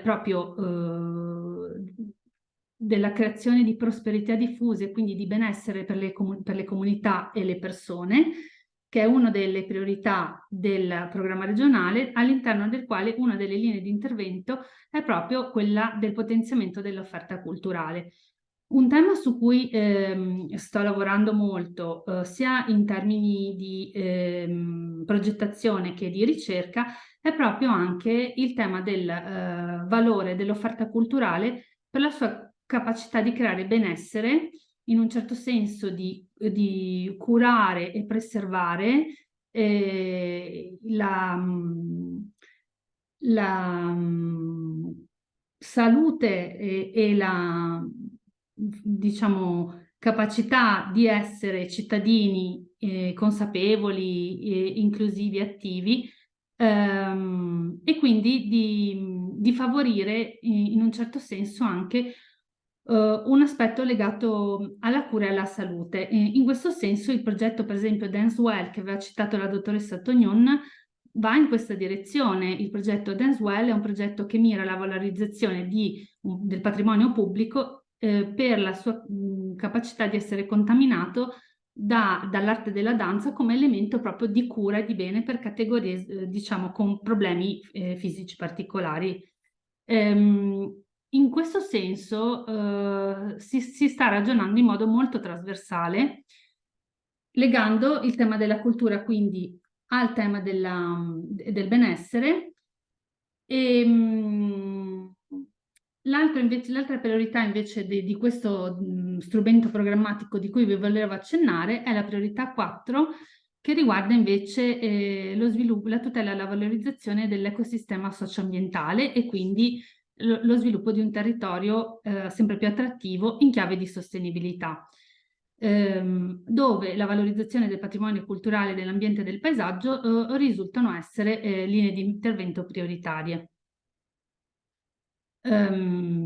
L'aspetto del cultural heritage, quindi del patrimonio culturale, è un elemento importante dal punto di vista della programmazione integrata, perché gli attrattori culturali sono considerati anche asset strategici dal punto di vista turistico, e quindi, ad esempio, nella mia esperienza, nel lavoro che sto svolgendo assieme alle Ville Venete che hanno partecipato al bando turistico per le aggregazioni di imprese, stiamo ragionando proprio in questi termini, nell'importanza di legare l'attrattore culturale a dei servizi turistici sempre più qualitativamente elevati e legati a valori tradizionali autentici del nostro territorio. Autenticità, valori e quindi inclusione e partecipazione delle persone sono parte dei progetti turistici che stiamo sviluppando.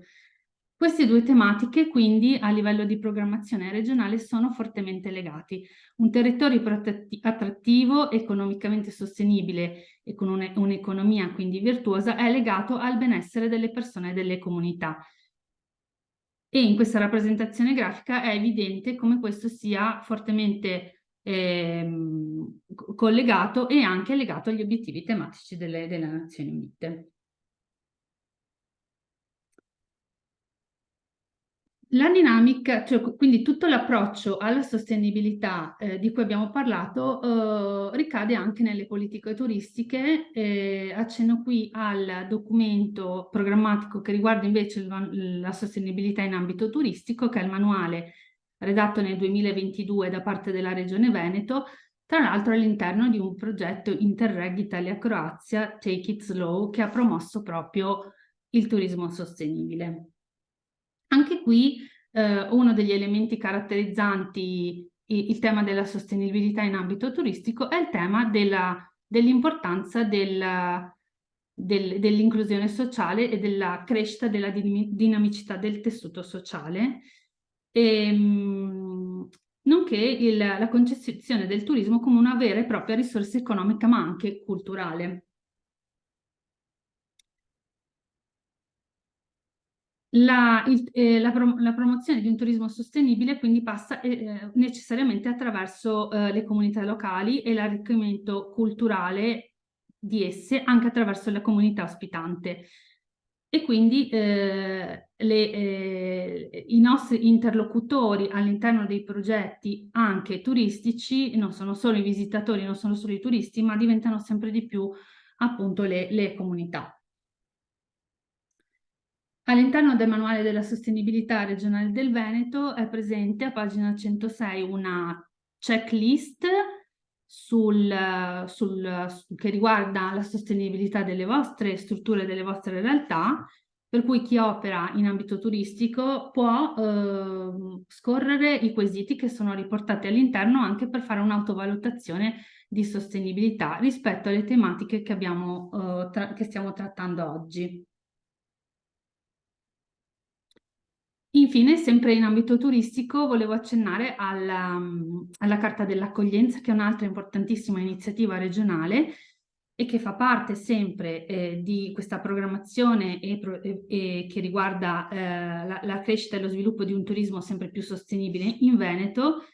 La Carta dell'Accoglienza quindi è una linea guida che viene promossa all'interno dei territori a tutti i livelli, alle imprese, ai consorzi, ai comuni, agli enti pubblici e alle associazioni di categoria, e che intende promuovere azioni e investimenti che vadano nella direzione appunto della creazione di un territorio sempre più accogliente secondo 10 parametri che sono qui elencati, dove ritornano anche alcuni temi molto importanti legati al New European Bauhaus che abbiamo detto prima. Quindi l'importanza dell'autenticità, della crescita di un'offerta sempre più autentica, la crescita ovviamente delle competenze, della connessione, quindi tutto il tema della digitalizzazione, ma anche il tema della bellezza e della cura dei luoghi, dell'attrattività come elementi di crescita di consapevolezza che devono essere valorizzati e promossi anche all'interno dei nostri progetti. Quindi come prime osservazioni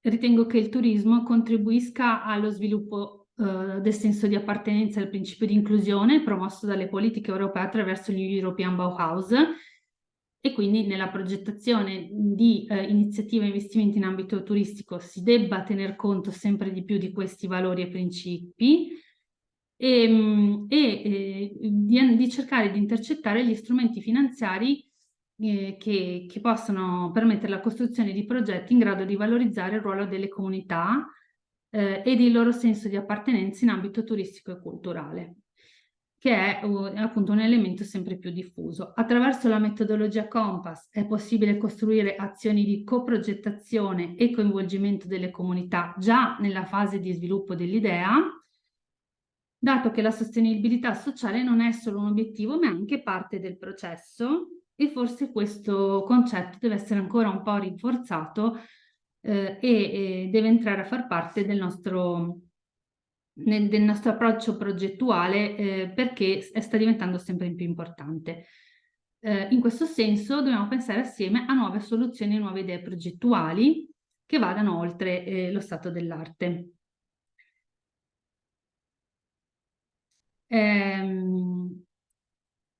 Rispondo al quesito, se posso. È arrivata una domanda che vedo in chat in cui mi si chiede cosa dobbiamo fare come cittadini perché queste belle parole, progetti e speranze si traducono in realtà tangibili a Venezia, dove si sta verificando l'esatto contrario. Allora, per quanto riguarda Venezia, che ha naturalmente una situazione peculiare legata alla sua trasformazione in luogo di turismo più che di luogo di comunità, ci sono delle iniziative che stanno nascendo per contrastare questo fenomeno, che però naturalmente ha delle difficoltà dovute al fatto che i cittadini a Venezia sono molto sempre meno rispetto ai turisti, dato che sapete che quest'anno c'è stato tra l'altro proprio il superamento del numero di strutture ricettive rispetto alle residenze proprio a Venezia. In questa direzione, ad esempio, abbiamo ideato nell'ambito delle iniziative promosse da Ca' Foscari delle iniziative di coinvolgimento di comunità per ripensare Venezia, e stiamo cercando di creare dei documenti narrativi di comunicazione sull'autenticità dei luoghi, perché Venezia in realtà è composta da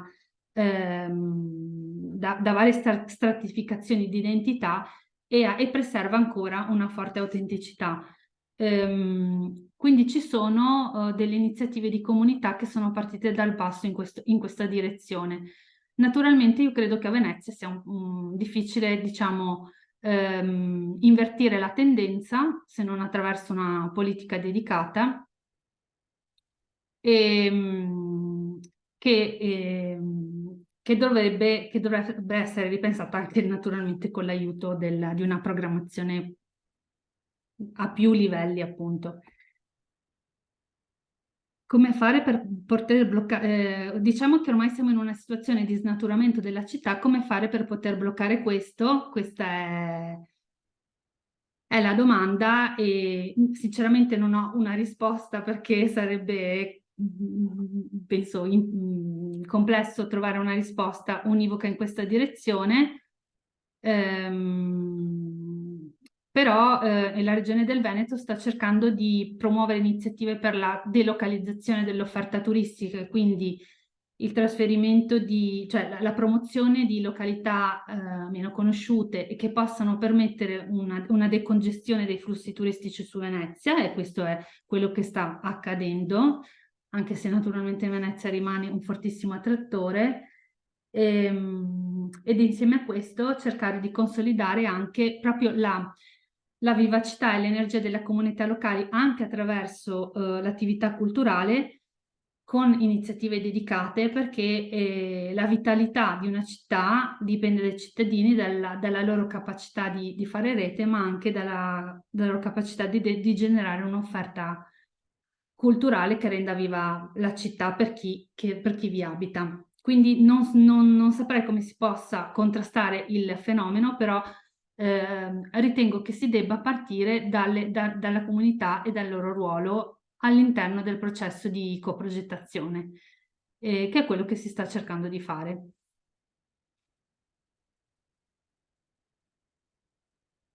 Allora, per quanto riguarda il tema della... Non so se hai visto... No, vai, scusa. no. Allora, io mi sono occupata nel corso della mia esperienza professionale negli ultimi anni proprio del tema dello sviluppo di un'offerta turistica sostenibile in aree meno conosciute, in aree, in particolare in aree montane o pedemontane, e ho lavorato a due progettualità di cui volevo accennarvi oggi perché ritengo che tocchino un po' le tematiche di cui abbiamo discusso.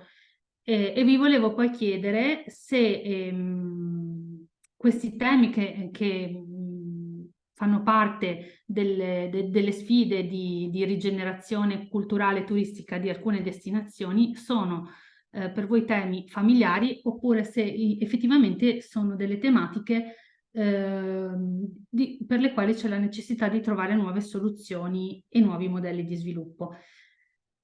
Un progetto che abbiamo sviluppato nell'ambito dell'Interreg Italia-Austria è il progetto STREAM, che appunto aveva l'obiettivo di sostenere il turismo sostenibile in aree montane, legandolo alla valorizzazione del patrimonio culturale, quindi cercando di favorire una conoscenza delle risorse culturali delle aree montane come attrattore di un turismo diverso, un turismo culturale, che potesse così essere più attento alle specificità dei luoghi e generare dei flussi più sostenibili per le nostre piccole destinazioni. I tre temi che caratterizzano sia questo progetto che il successivo che vi mostrerò sono tre. Avevamo un elemento di valorizzazione di spazi, quindi c'è il tema della rigenerazione di spazi e luoghi generalmente destinati alla cultura, perché ormai negli anni passati, è passata diciamo questa visione, si è andato ad intervenire sull'edificio, ristrutturandolo, recuperandolo con investimenti legati al recupero, ma è nato poi successivamente il problema dell'utilizzo, della sostenibilità del bene e della destinazione d'uso. In questo caso abbiamo lavorato con vari comuni e varie destinazioni che insieme hanno ripensato a questa tematica, legandolo appunto al tema della comunità locale, del valore che i beni hanno per i cittadini, affinché la rigenerazione degli spazi sia anche una rigenerazione culturale, quindi che renda consapevole la cittadinanza del proprio valore autentico legato al bene. Abbiamo lavorato quindi con degli approcci partecipativi che poi ci hanno portato a sviluppare anche delle offerte turistiche che sono confluite in alcuni pacchetti turistici che poi sono stati promossi dai partner che si occupavano di questi aspetti. Avevamo le Proloco e le agenzie turistiche dell'Austria come partner. In questo caso la valorizzazione quindi di siti di interesse culturale voleva contribuire anche ad invertire anche qui una tendenza che è diversa da quella di Venezia, ma in qualche modo affronta sempre un tema sociale, che è quella del contrasto al fenomeno dello spopolamento dei piccoli centri in aree montane. Quindi avevamo combinato un obiettivo di carattere culturale e di valorizzazione culturale e turistico con un obiettivo di carattere sociale. Abbiamo lavorato quindi attraverso delle fasi di sviluppo che hanno toccato tutti questi temi e abbiamo costruito proprio anche personalmente con le comunità, col metodo della charrette, delle mappature di di consapevolezza sul significato dei luoghi, sui punti di interesse, e trasformando il valore che aveva il luogo per la comunità in una vera e propria offerta turistica.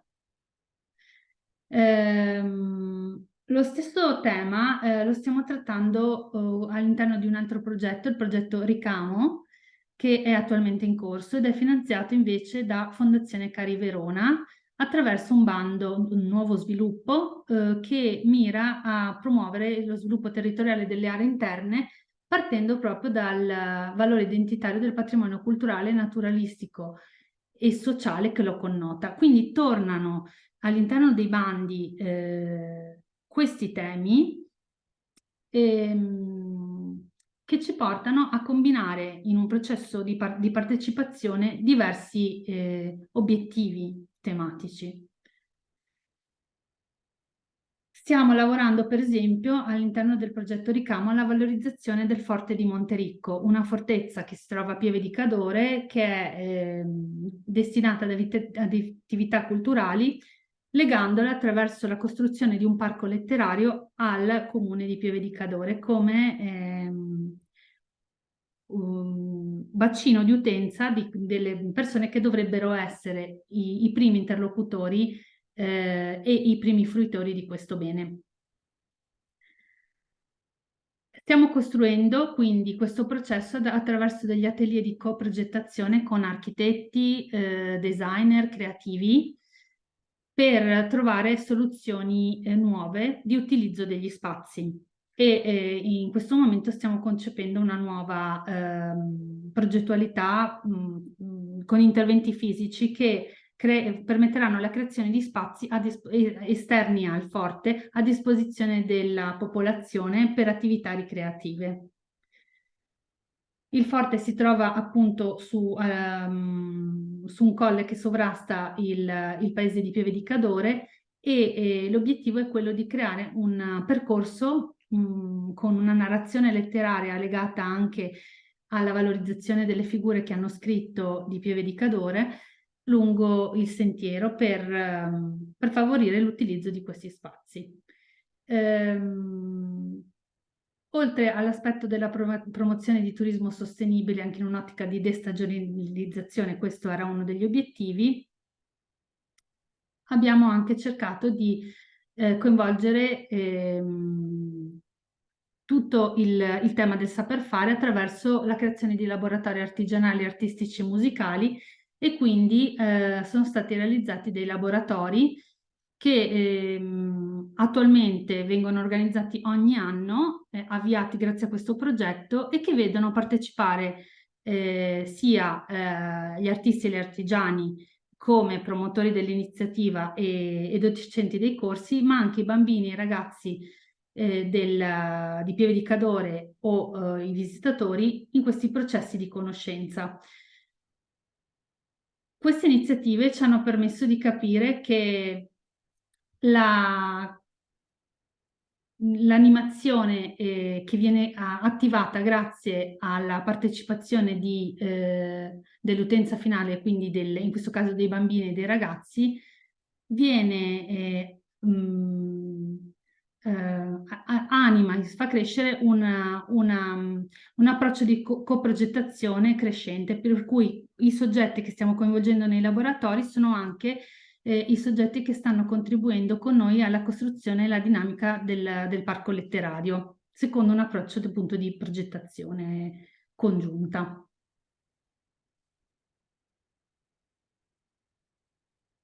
Quindi queste sono, diciamo, le tre tematiche che si legano all'interno di questi progetti e su cui stiamo lavorando per costruire dei processi partecipati e quindi di sostenibilità, che ci portano però ovviamente alla costruzione di proposte prima di tutto turistiche, ma anche di servizi sociali o di catene del valore, perché portano alla conoscenza anche tra di loro di operatori economici del territorio che stanno facendo rete per far crescere servizi sempre più innovativi.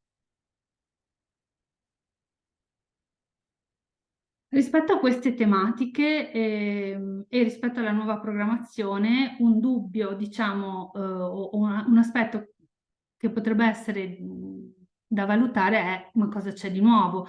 Abbiamo già visto i processi partecipativi, abbiamo già visto il tema della sostenibilità e il tema dell'inclusione sociale come temi caratterizzanti anche la scorsa programmazione. A mio avviso, in realtà c'è un cambio di paradigma, perché c'è bisogno di acquisire nuove competenze, in quanto il tipo di obiettivi, di risultati attesi dai progetti oggi ha una complessità maggiore e si basa appunto su processi innovativi che devono essere valorizzati. La complessità, a mio avviso, anche come diceva la dottoressa Tognon, è legata alla valorizzazione degli indicatori di risultato, che non possono più essere solo indicatori, diciamo, tematici o di breve termine, ma devono intercettare anche appunto tutte queste tematiche. Tanto è vero che, ad esempio, nei bandi, in tutti i bandi trasversalmente viene richiesto il monitoraggio dei criteri di impatto ambientale o sociale, e il tema della rete, della costruzione delle reti e delle competenze, e il tema del benessere e del senso di appartenenza come step aggiuntivo rispetto al puro tema dell'inclusione sociale che caratterizzava la scorsa programmazione. Quindi gli obiettivi sfidanti sono cresciuti, e in questa direzione dobbiamo essere in grado di trovare soluzioni reali, concrete, che però vadano a toccare questi temi prioritari che sono menzionati all'interno della programmazione che sopra vi ho espresso. La mancanza di un orientamento tematico unitario, quindi il fatto che la cultura e il turismo siano oggi tematiche trasversali e funzionali al raggiungimento di obiettivi più ampi, crea maggiore complessità, perché, come abbiamo visto prima, significa che non possiamo più trovare delle risorse finanziarie solo negli strumenti finanziari messi a disposizione per il settore, ma appunto legarci a temi anche innovativi. Per questo, e questi sono tutti elementi che possono essere favoriti da una conoscenza più ampia e complementare anche di cosa viene fatto in altri settori, da categorie economiche o sociali diverse da quelle del turismo e della cultura, e cercando di diventare anche uno strumento di innovazione per altri settori, come abbiamo visto prima.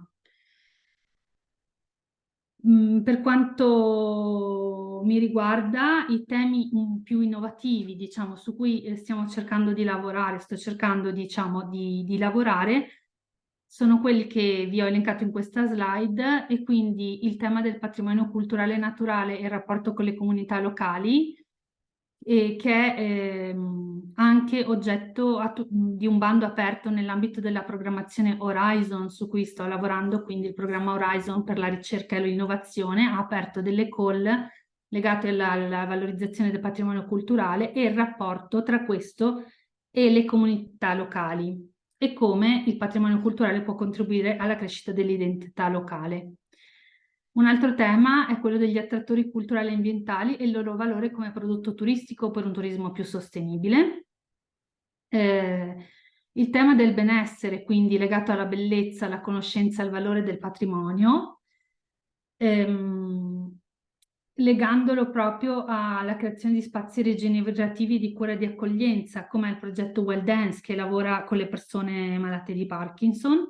Il tema dell'educazione alla bellezza, che è, sembra astratto, ma in realtà è molto importante, dato anche l'importanza di sviluppare una cultura estetica di valorizzazione e preservazione dei valori e dell'identità locale, e il tema della rigenerazione dei materiali in ottica di circolarità, che ad esempio stiamo affrontando in un progetto per la valorizzazione del patrimonio sempre culturale, ma anche attraverso dei processi educativi con le scuole, che vedano lavorare insieme le nuove generazioni con l'opportunità di conoscere tecniche di restauro o di recupero innovative in grado di mettere insieme nuove tecnologie ma anche tradizione.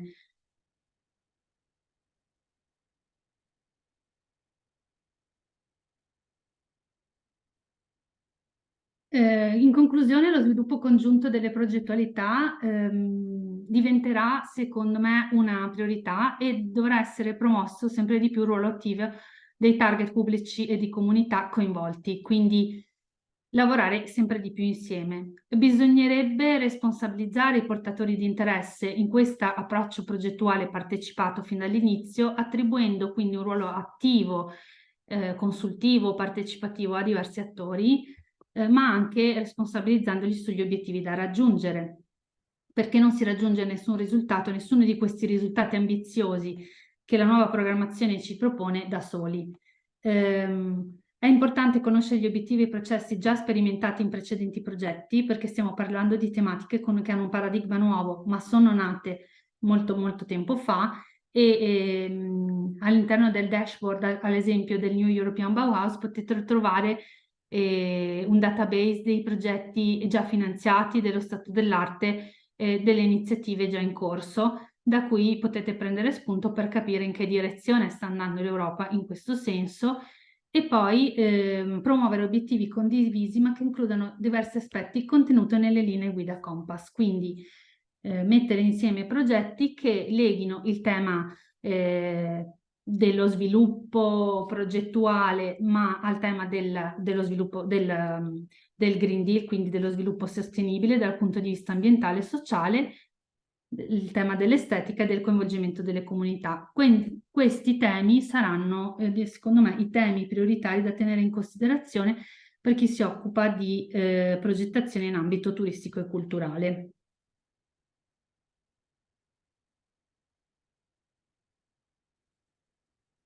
Ecco, non so se avete delle ulteriori domande a questo riguardo, se no io avrei terminato. Non vedo domande al momento.